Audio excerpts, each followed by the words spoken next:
On est le 8 mai, bienvenue en prenant votre café. C'est ma veille de partir à Fermont. Ah non, je pars aujourd'hui à Fermont. Mais entre-temps, on va jaser un petit peu. Je vais vous parler des étoiles Michelin, un nouveau certificat pour le compost, la fin des boissons énergisantes dans vos pharmacies. On va jaser de ça. À Vaudreuil-Dorion, il y a une cabane à sucre qui a le droit de se transformer. J'ai comme l'impression que Mario Pelchat doit tilter en ce moment. Les bonnies de la Caisse de dépôt, Kruger va se moderniser pour des lingettes éco-responsables. Qui va payer pour ça? Nous autres. On a une belle ride à la bourse dernièrement. Hein? J'espère que le yo-yo est terminé, mais ça n'arrivera pas. Lion électrique, combien ça a coûté ce fleuron-là, se bâtir un fleuron? Incroyable, mais Nvidia traîne de la patte, imaginez-vous. Corning, les bols de toilette dans l'intelligence artificielle. Qui l'aurait cru? Hein? Combien il y a de stocks qui ont eu leur all-time high? Hier, je vais vous jaser de tout ça. Puis Ted Turner, le fondateur de CNN, est décédé. Mais je vais vous dire pourquoi je vous parle de lui.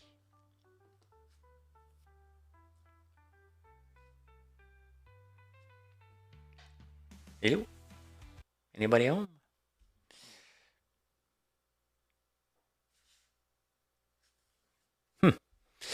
Écoute, ça ne veut pas marcher cette affaire-là. Mon ordinateur est slow. Fait que on va passer par-dessus. Ah, ça arrive.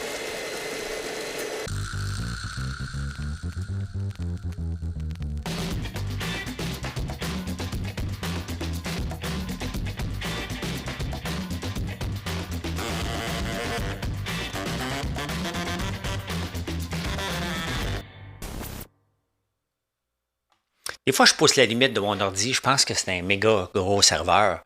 Non, ça reste un ordi. Il faut que j'y fasse attention. Attention. Les étoiles Michelin sont sorties. Il y a des heureux, des malheureux. Une chose qui est surprenante, est-ce que les Michelin ont une dent contre Toqué? Quand même, si on demande aux gens quel est le restaurant le plus connu de plus haut de gamme que vous pensez, je pense que le Toqué va venir dans la tête des gens qui connaissent un peu le resto. Là. Moi, je mettrais le Milos. Je suis surpris que le Milos ne soit pas là-dedans. Mais j'ai été chez Hogan et Beaufort. J'ai connu Hogan et Beaufort qui étaient dans les qui sont dans les Shoppingus et j'habitais dans les Shoppingus, donc j'allais souvent manger là. Et très bon repas, c'était toujours été bon. Je les ai déjà utilisés aussi comme service de traiteur pour mes 50e, je pense. Je pense que c'est ça. Je pense que c'est peut-être pour mes 50e. Bref, super resto. J'ai déjà goûté au Laurie Raphaël. Le Laurie Raphaël qui a reçu une étoile, ou qui en avait une, c'était la place à Québec où on avait été quand on était jeune et que Mathieu avait découvert, mon fils, le foie gras avec de la barbe à papa. Et c'est là qu'il m'est venu l'idée de faire de la barbe à papa à l'érable. Merci, Laurie Raphaël. Voilà. Il y a un nouveau certificat. On aime ça. Hein? On est fort sur les appellations et tout ça. Fait qu'il y a un nouveau certificat compostable à la maison. L'image du Québec, fait au Canada. Toutes sortes de certifications, si vous voulez. Là. Le problème, compostable à la maison, c'est parfait. Sauf que le problème, pour être compostable, certains items, c'est 180 jours à 20 degrés. Il y a juste une seule ville au Québec, au Canada qui offre ça, puis c'est Vancouver. Fait que vous ne faites pas avoir, puis je ne me ferai pas avoir en allant chercher la certification. D'ailleurs, on s'enlève la certification Aliments du Québec. Pourquoi? Parce que mes aliments sont faits du Québec. Si vous doutez que l'érable de François Lambert est fait au Québec, ben, je pense que j'ai assez montré de vidéo. Là, ça ne me donne pas rien de payer une certification supplémentaire pour ça. D'ailleurs, je me demande vraiment ça sert à quoi. Parce que, tu sais, quand on achète quelque chose, tu sais, on doit connaître un peu on ne parle pas d'une grande compagnie, mais des petites compagnies comme moi, ça ne vaut pas la peine. Je comprends peut-être pour des grosses compagnies, mettons Kraft, le beurre d'arachide Kraft. On pourrait marquer fait au Québec. Mais ce n'est pas l'aliment du Québec. On peut dire fabriqué au Québec. Ça, ils peuvent le faire. Ils peuvent le faire, mais ça coûte trop cher pour rien. Je ne le fais pas. Si eux autres ne le font pas, pourquoi je vais continuer à le faire? Les boissons énergisantes, moi, je ne prends jamais ça. Non, ça arrive rarement que je prends ça. Si je fais de la route et que je suis fatigué, je vais peut-être en prendre, oui. Mais très, très, très, très, très rarement. Mais vraiment, je ne me souviens pas la dernière fois. Ça doit faire plus qu'1 an. La génération de mes enfants, ils en prennent. Mais ça reste que là, on voit les effets. Hein. C'est beaucoup de caféine, c'est dangereux. Et si tu mélanges ça avec d'autres choses, ça peut faire un cocktail, surtout avec des médicaments TDAH. Ça fait un cocktail meurtrier, là. C'est arrivé plusieurs fois. Donc, l'Ordre des pharmaciens a dit aux pharmaciens, ce serait peut-être pas une bonne idée d'enlever ça de vos tablettes. Ben, Family Prix le ferait, de fait. Ah ah! Family Prix. Ça reste marquant, hein, cette pub-là. Mais ils ont bien fait. Tu sais, à un moment donné, on découvre, on pense que c'est bon, c'est une boisson gazeuse, c'est tout, mais tu sais, il faut revenir à l'ADN d'une pharmacie. Là. C'est correct qu'ils vendent d'autres affaires parce qu'ils font pas une scène. On pense que les pharmaciens font de l'argent, là, mais on l'a vu, là, je pense que c'est 7 piastres par préparation de médicaments. Là. C'est des pinottes. Là. Ça coûte même peut-être moins que ça. Là. Je me souviens pas du prix, mais je pense que c'était 7 piastres. Donc, ils ont besoin de vendre d'autres choses, mais d'autres choses, papier toilette, des savons, un paquet d'affaires. Tu sais. Mais boisson énergisante, c'est un peu, on est rendu comme un peu la cigarette. Hein. Ça n'a pas, sa place. Fait que c'est une maudite bonne affaire de l'enlever de là. Bravo, Family Prix. Faut juste que je texte mon gars pendant que je vous parle parce que j'entends son chien bouger.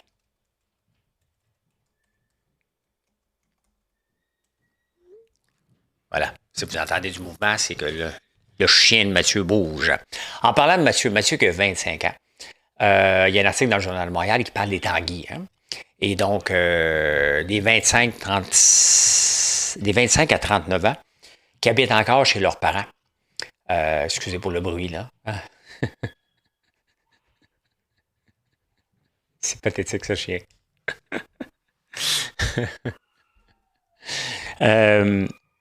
Les tanguis habitent de plus en plus chez leurs parents. Mais voyez, c'est ça, j'en ai un tanguis. L'affaire, c'est qu'il est encore à l'école. Mais c'est à quel âge qu'on dit qu'un enfant doit quitter la maison? Hein? Il ne peut pas rester là à 35 ans, là. Tu sais? Sa blonde aussi est souvent ici. On peut dire qu'elle habite ici. À très grand partiel, on dirait. Là. Puis c'est pas ben correct, je me plains pas. Tu sais? Mais il arrive un moment donné qu'il va falloir qu'ils aient leur appartement, leur maison. Ça va arriver quand. Ben, Alexis, lui, je considère qu'il est déjà parti. Il habite aux États-Unis, il étudie là, puis il étudie là encore pour 3 ans. Il ne reviendra pas à 25 ici, là. Tu sais.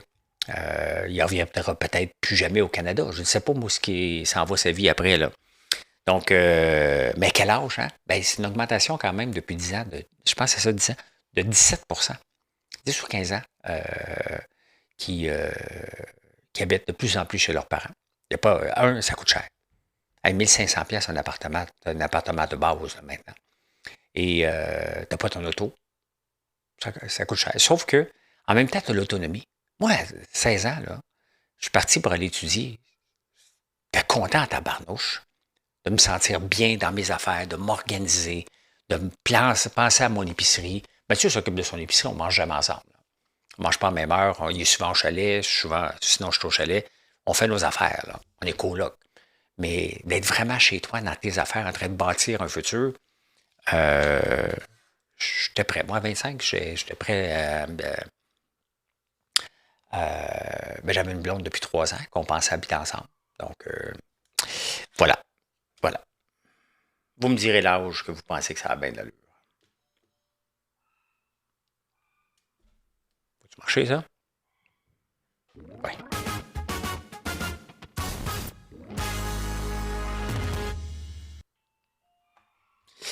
Il y a du bruit ici. Il y a du bruit ici.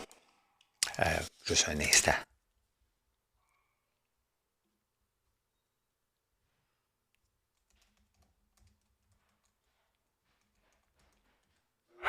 Je suis en train d'enregistrer, Mathieu. Je t'ai écrit depuis tantôt.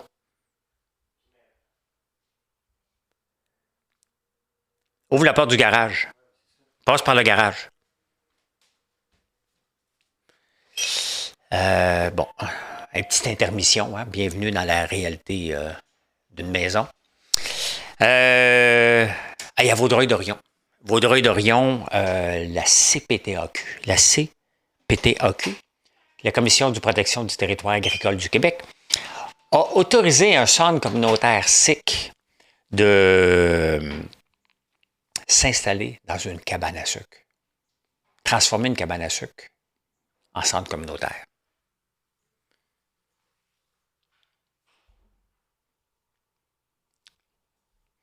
Ils ne vont pas faire du sirop d'érable. Là. Ils sont sur un territoire agricole. Pourquoi? Pourquoi 2 poids, 2 mesures? Est-ce que la CPTAQ sert encore à quelque chose? Mario Pelchat doit tilter. Mario Pelchat, quand même, là, okay, il fait de l'agriculture. Il fait du vin. Il se sert de sa notoriété pour attirer des gens, faire des spectacles, manger et acheter des bouteilles de vin. Il n'y a rien de bouteilles de vin et d'agriculture ici. Là. Est-ce que c'est un accommodement raisonnable?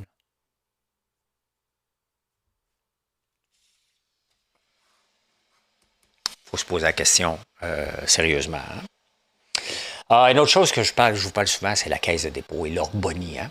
Ben, imaginez-vous qu'ils se font des indices de référence. Eux autres, ils regardent le marché cette année, ils disent le marché a donné du 33 %, je vais me mettre un objectif de 10 %. Le gouvernement fait.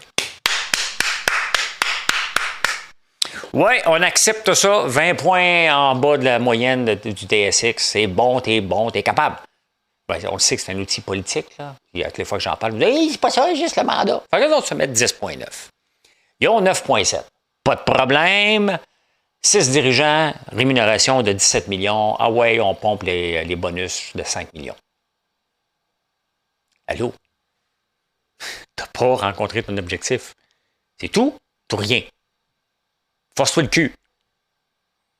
Qu'est-ce que Charles Lémon apporte à la Caisse de dépôt depuis qu'il est là? Il est toujours en bas de son indice de référence. Donc, il se met un indice qu'il n'est même pas capable d'atteindre.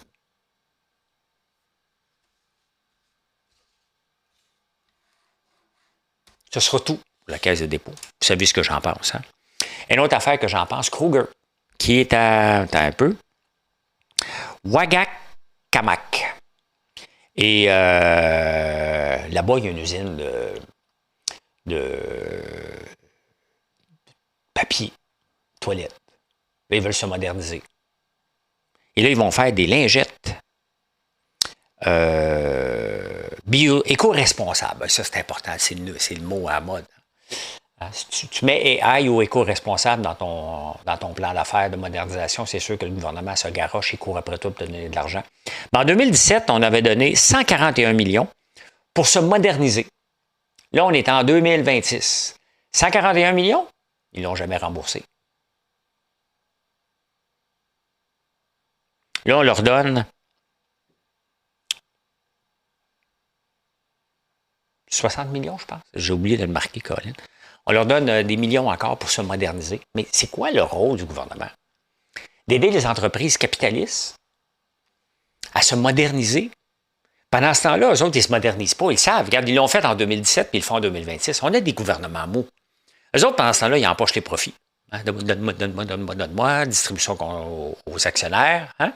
On augmente des salaires. Paye pas leurs dettes. C'est une dette au gouvernement. Pas grave. Pas grave. Fait que là, il arrive à la fin. Oh, notre modèle d'affaires ne fonctionne plus. On va être obligé de mettre des gens dehors. Le gouvernement, non. On veut avoir un taux de chômage qui n'est pas trop élevé.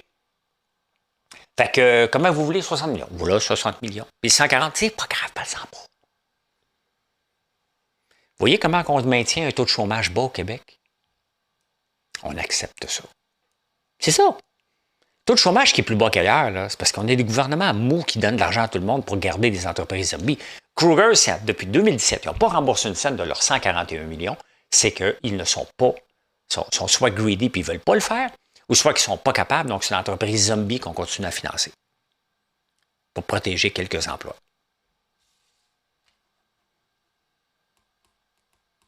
J'aime France-Hélène Duranceau, la présidente du Conseil du Trésor. Hein? Les fonctionnaires, là, c'est parce que moi, je suis allé habiter au Lac-Saint-Jean, puis il faut que je travaille à Ottawa, à Québec. Moi, je suis allé habiter à Notre-Dame-la-Paix, en Outaouais, je n'irai pas travailler à Québec. Ben, qu'est-ce que tu penses? Mes droits de travailler? Là, elle a dit, écoute bien, là, vous allez venir au travail, vous allez socialiser. C'est important que vous travaillez en équipe. Puis, vous n'êtes pas des ados, là. Les fonctionnaires ne sont pas des ados. Arrêtez de broyer. En fait, ça prend ça dans la vie, là. Regarde, arrêtez de broyer, là.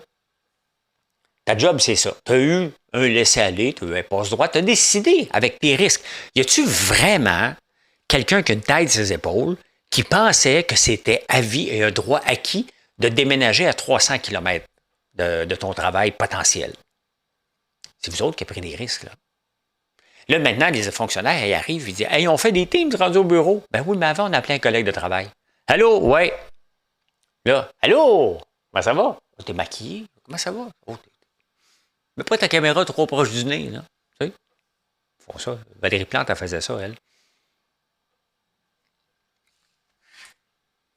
On infantilise, avec l'aide des syndicats, les employés. Ils peuvent pas faire ça, ils ne peuvent pas être blessés. Oui, mais là, c'est parce qu'ils arrivent et ils font des teams.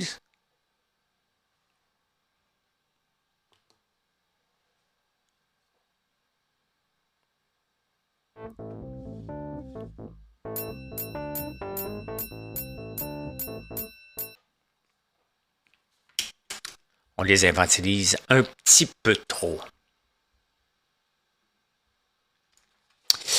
Y croyez-vous à Air-Asia, vous autres, qui achètent 150 Airbus 220? Ils devaient le faire l'année passée, ils ont assaini leur bilan en premier lieu. Et je regarde le PDG qui est venu ici, là. J'ai de la misère à y croire. Les premiers avions vont être livrés en 2028. Donc, ils ne payent pas, bien entendu, avant ça. Il a dit, si vous en faites des plus gros, on va en prendre 150 de plus. On a un gros carnet de commandes. Ils veulent les avoir pour 2028, là. Il y a quelque chose qui sent pas bon. Il faut être positif dans la vie, là. Mais on peut-tu... Hein? J'espère qu'on a demandé un peu d'argent. Combien le gouvernement... Le problème, c'est que dès qu'on voit Mark Carney et Christine Fréchette qui est là, tu le sais en tabarnouche qu'on va aller pomper de l'argent dans cette patente-là. Hein? Ça ne sera pas dit, il va y avoir des subventions, des aides cachées qu'on ne saura pas, là. Parce que tout le monde est gêné d'après 2,1 milliards d'en rajouter, là. De la misère à y croire. Je suis sceptique dans la vie, moi. Quand l'argent est dans mon compte, là, j'y crois. Autrement, ben de la misère à y croire ça. Il a l'air fantasme. Puis il dit, vous voyez une des phrases, honnêtement, je ne veux pas être prophète de malheur, mais si dans 3 ans, là, ça s'avère une patate, là. La chance sourit aux audacieux. Hey, ça fait-tu crosseur rien qu'un peu? La chance? Un contrat de 150 avions? Combien de milliards? La chance?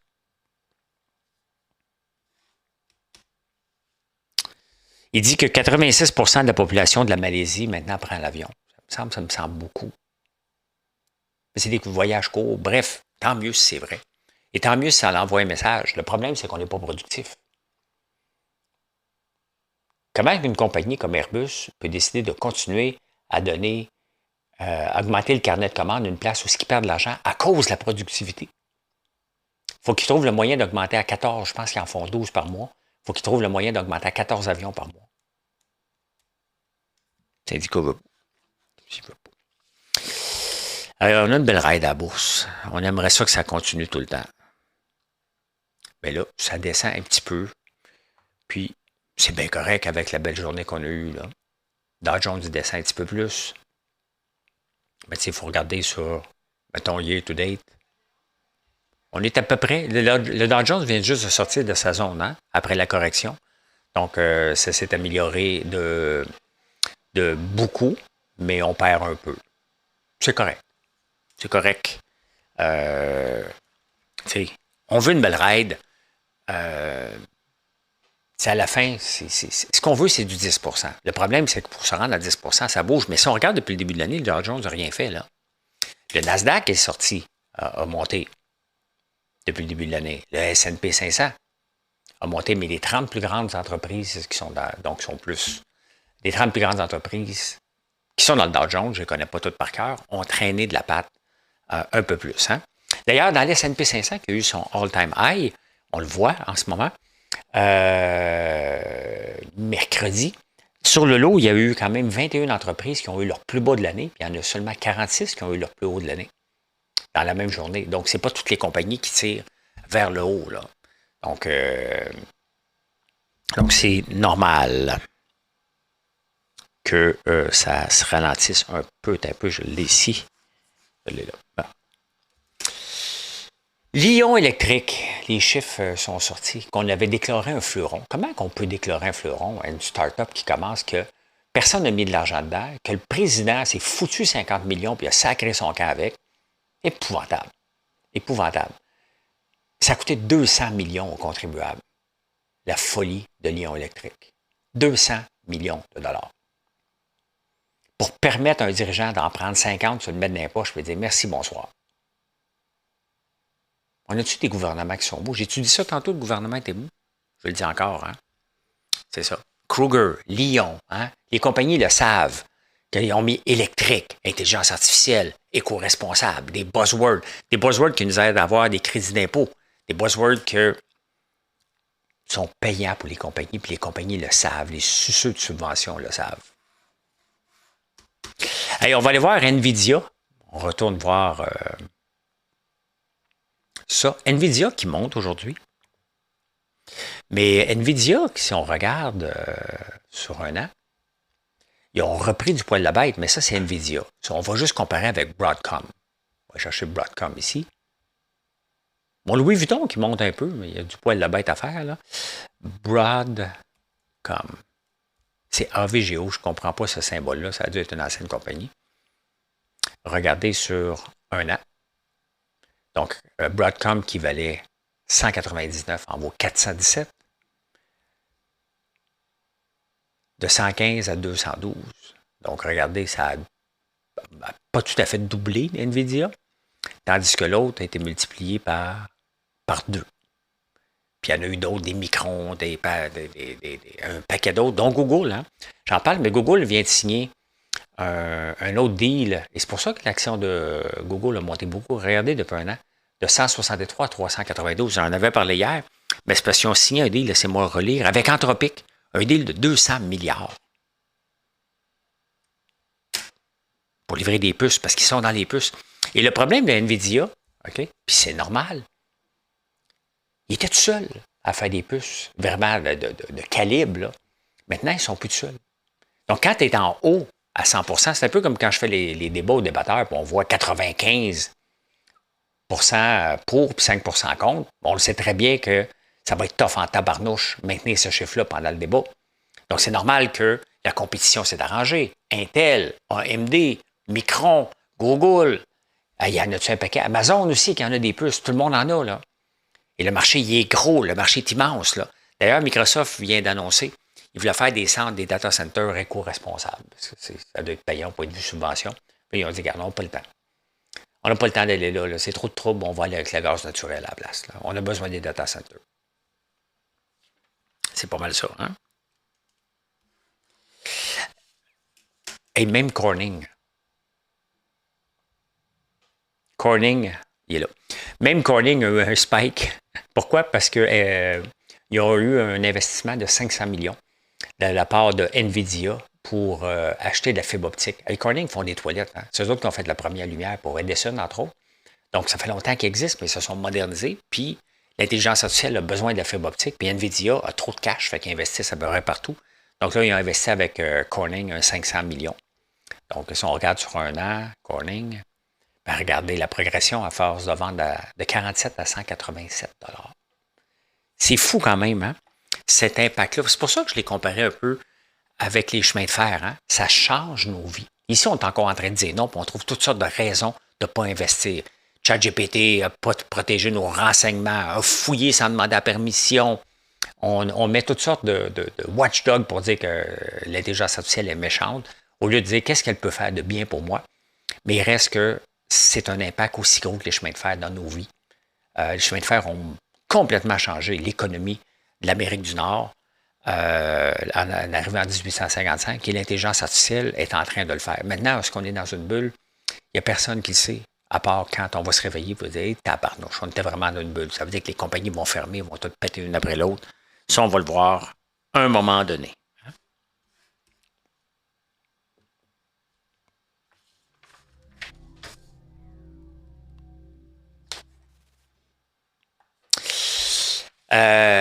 Ted Turner, qui est décédé, c'est lui qui avait fondé CNN. Hein? C'est un homme assez puissant et extrêmement riche aux États-Unis. Il est décédé à l'âge de 87 ans.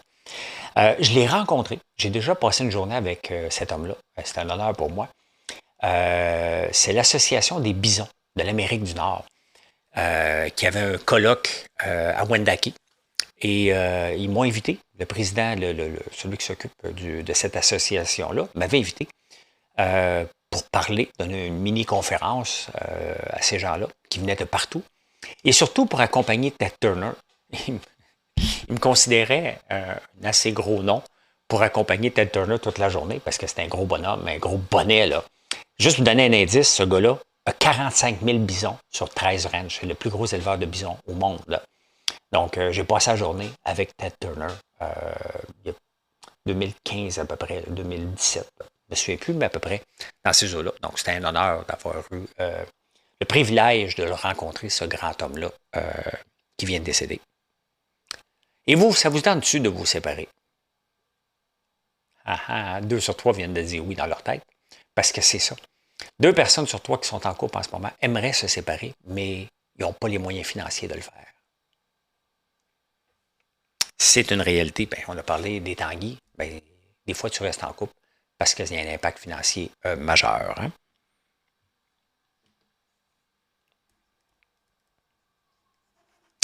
Bien, merci d'être là.